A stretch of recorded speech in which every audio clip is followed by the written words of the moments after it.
Are you able to see the screen?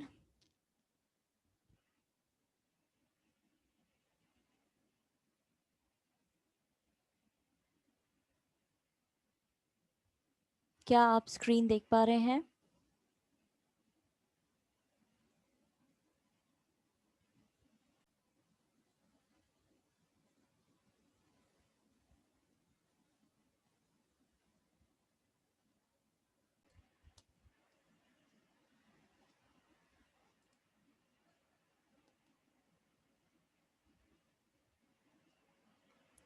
Okay, if you have any problem regarding this chapter जो हमने कल पढ़ा है, इससे रिलेटेड आपको कोई भी प्रॉब्लम आई है तो आप पूछ सकते हैं भी।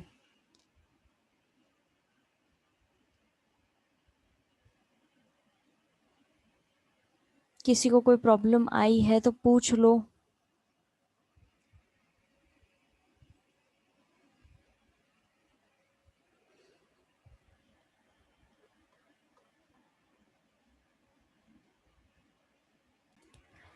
किसी को कोई प्रॉब्लम नहीं आई है तो अब आगे बढ़ते हैं। मैं स्क्रीन शेयर कर रही हूँ आप लोगों के साथ में टेक अवे नोट्स की। Are you able to see the screen? क्या आप देख पा रहे हैं? मैंने नई स्क्रीन शेयर की है टेक अवे पॉइंट्स की।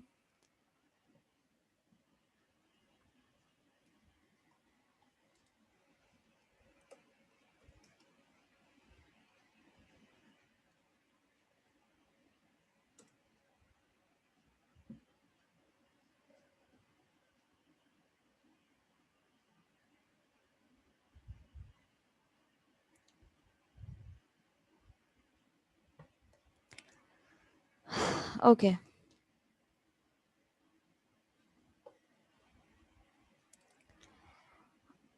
The American empires of Spain and Portugal did not expand after the 17th century. American empires जो है यानी स्पेन और पोर्चुगल की, वो 17th सेंचुरी के बाद में ज़्यादा एक्सपेंड यानी कि फैली नहीं थी। The countries like Holland, France, England began to expand their trading activities and to establish colonies in America, Africa, Asia in 17th century. Countries जैसे हॉलैंड, फ्रांस और इंग्लैंड जो है वो फैलने लगी थी, अपने उन्होंने व्यापार की जो एक्टिविटीज़ थी वो भी फैलानी शुरू कर दी थी और स्टैब्लिश करने शुरू कर दिया था कॉलोनीज अमेरिका, अफ्रीका और एशिया के अंदर। और ये कब हुआ था? 17th सेंचुरी के बाद में हुआ था। The word settler is use for the Dutch in South Africa. शब्द जो है डच वो यूज हुआ था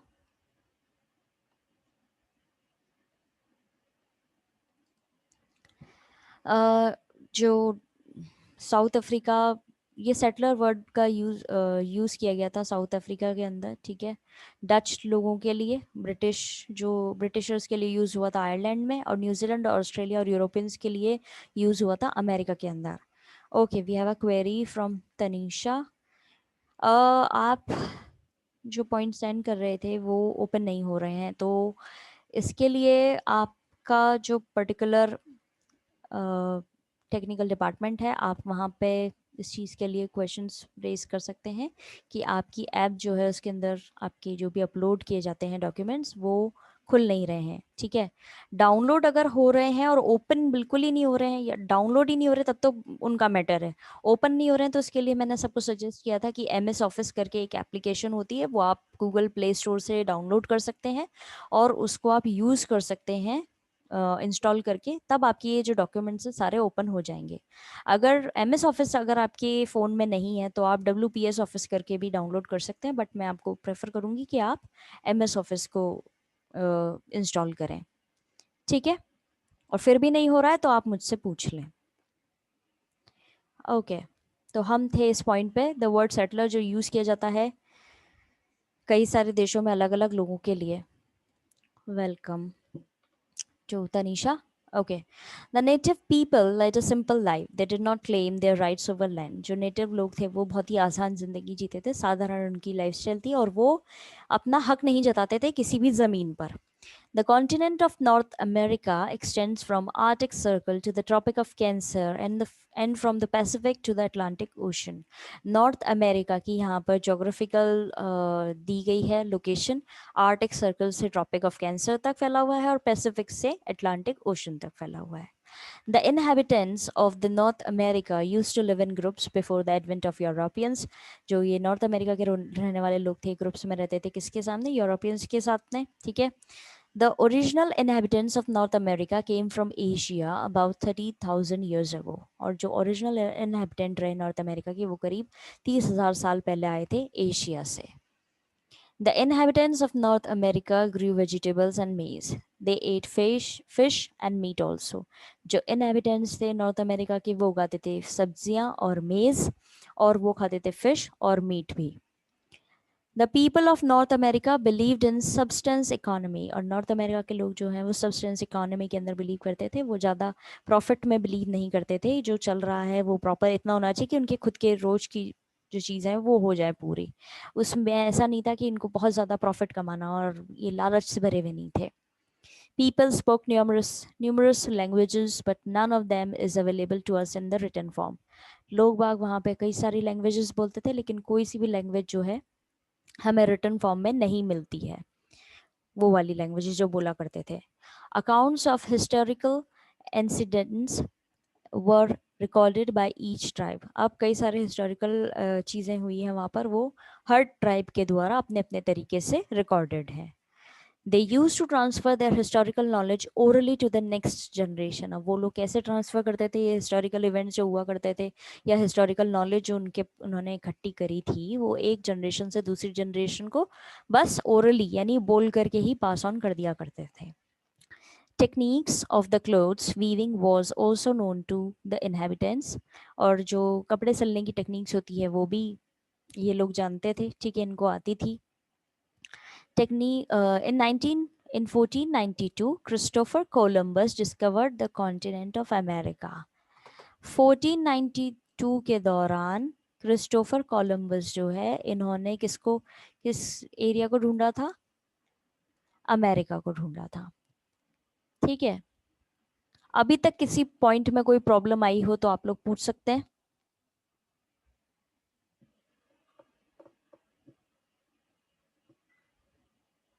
You can use your chat option to reply.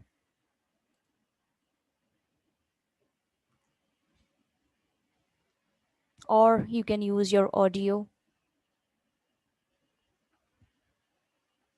अभी तक किसी को कोई पॉइंट में दिक्कत आई हो तो पूछ लो.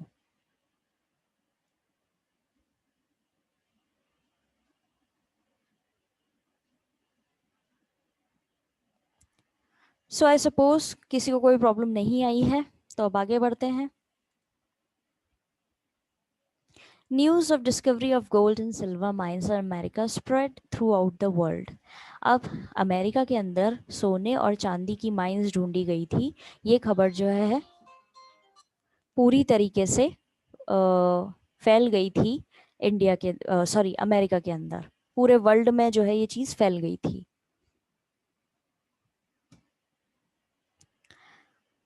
The Hopis were a native tribe who lived near California. Hopis एक नेटिव ट्राइब है जो कैलिफोर्निया के पास में रहती थी. Wampum belts are made of colored shells sewn together. Wampum belts जो है ये एक तरीके की बेल्ट्स, उसका डिस्क्रिप्शन दिया गया है.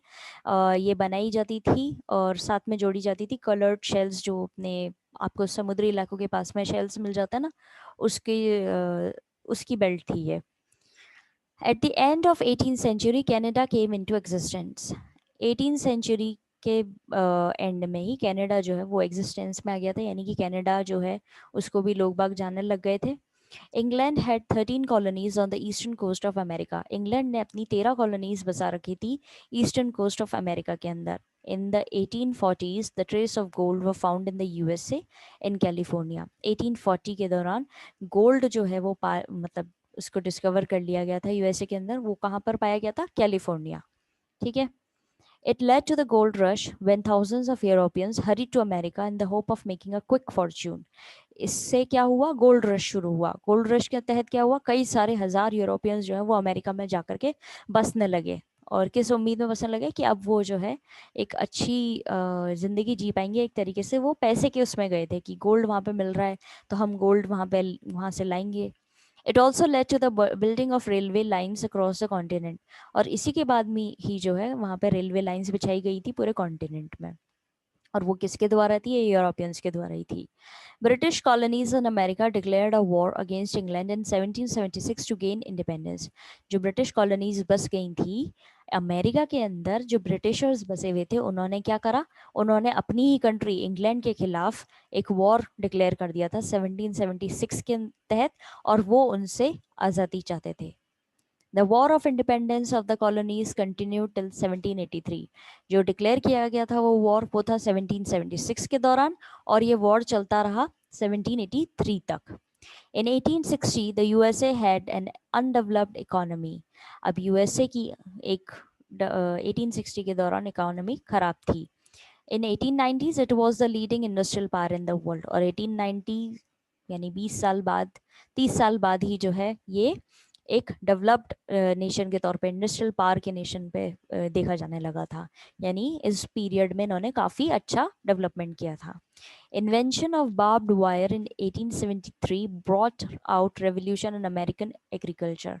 इन्वेंशन हुआ था एक बार्ब्ड वायर का 1873 में, जिससे क्या हुआ था? अमेरिकन एग्रीकल्चर में एक रेवोल्यूशन, एक क्रांति सी आ गई थी। The American President Abraham Lincoln played a key role in the abolition of the slavery।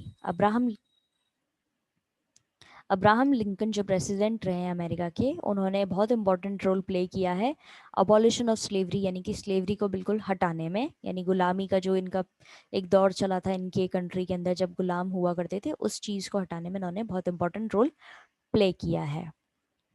Explorer William Jans of Dutch reach Australia in 1606।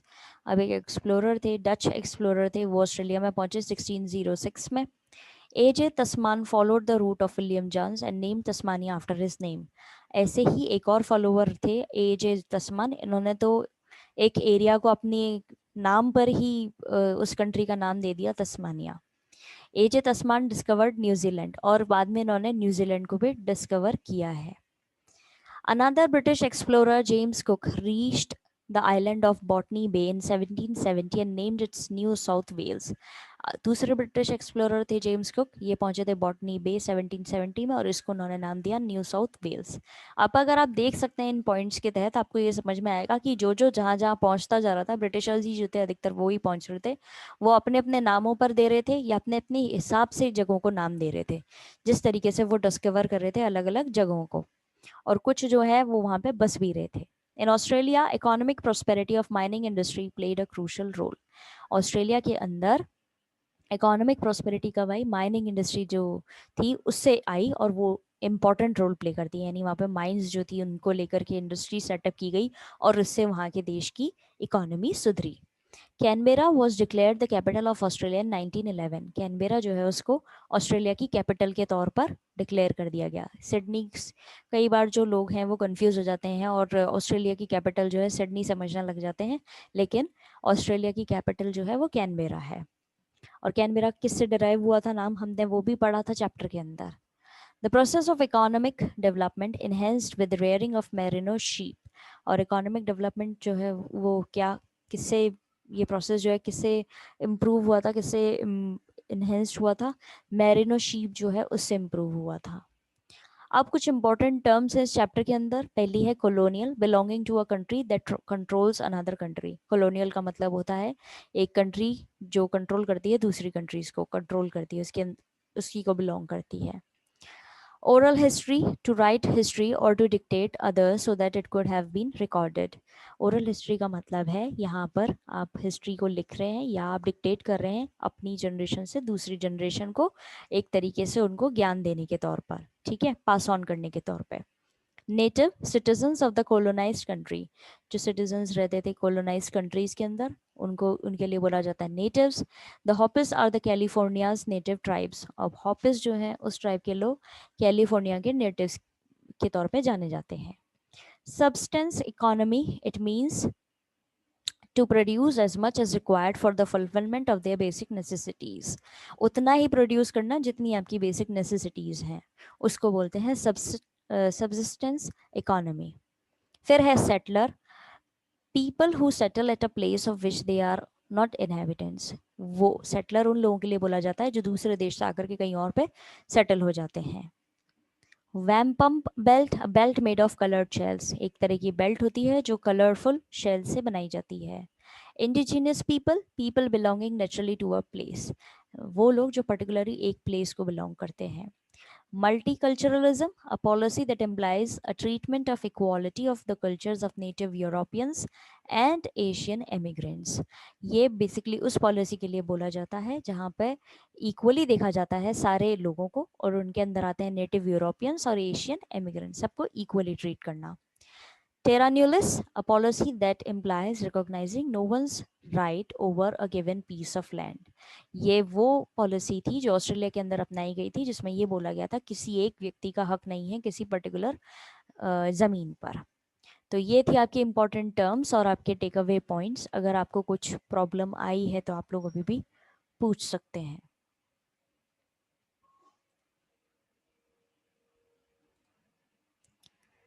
किसी को कोई प्रॉब्लम आई है तो पूछ लीजिए, अभी टाइम है हमारे पास।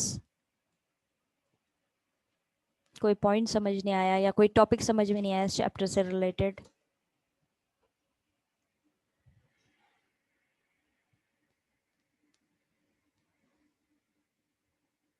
And I am unable to hear you. Please reply in that chat option, क्योंकि आपकी आवाज़ क्लियरली नहीं आ रही है मुझ तक, तो आप चैट ऑप्शन में लिखें।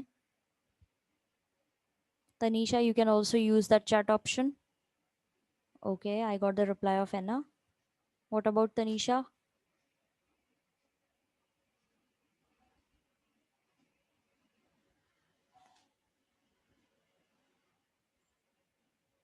ओके, तो आप लोगों को प्रॉब्लम नहीं है, ठीक है। आज हमारे ये पॉइंट्स डिस्कस हो चुके हैं। अब नेक्स्ट आपके नया चैप्टर शुरू होगा। इस टेक अवे पॉइंट वाले डॉक्यूमेंट में ही आपके क्वेश्चन आंसर्स जो है वो मेंशन कर दिए हैं मैंने, ठीक है। ज़्यादा कंप्लीट मैं कर दूंगी इसको और इसी को अपलोड भी कर दूंगी, ठीक है। अब आपका इसके साथ में ही हिस्ट्री के साथ में ही जो है हम अलग से आपको एक पॉलिटिकल का भी मैं आपको बता देती हूँ जो कल हम डिस्कस करेंगे। यहाँ पे भी आपके कुछ टेक अवे पॉइंट्स डिस्कस होंगे जुडिशरी से रिलेटेड, और उसमें भी इम्पॉर्टेंट टर्म्स है वो डिस्कस करेंगे। अब यहाँ पे आपके कुछ आंसर्स हैं जिसके अंदर मैंने आपको लिखा है, यहाँ पे 1 to 3 जो हैं वो आंसर्स दिए गए हैं। उसके बाद के जो आंसर्स हैं वो आप क्वेश्चंस आपको नहीं करने हैं। उसके बाद में आपके यहाँ पे 6, 7, 8, 9 और 10 ये क्वेश्चंस जो हैं आपके जुडिशरी से रिलेटेड चैप्टर के वो करने हैं। तो आपको कंफ्यूज नहीं होना है कि बाकी क्या बीच के जो है वो कहाँ गए हैं।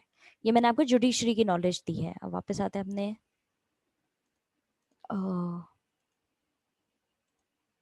हिस्ट्री पे। ये कंप्लीट हो गया है। कल का दिन और दे देती हूँ मैं आपको। नया चैप्टर शुरू करने से पहले मैं एक बार और पूछूंगी, अगर आपको कोई प्रॉब्लम होगी इस चैप्टर में या इस पॉइंट से रिलेटेड तो हम वो आपकी डिस्कस कर लेंगे, ठीक है। Now have a nice day ahead students, and God bless you all.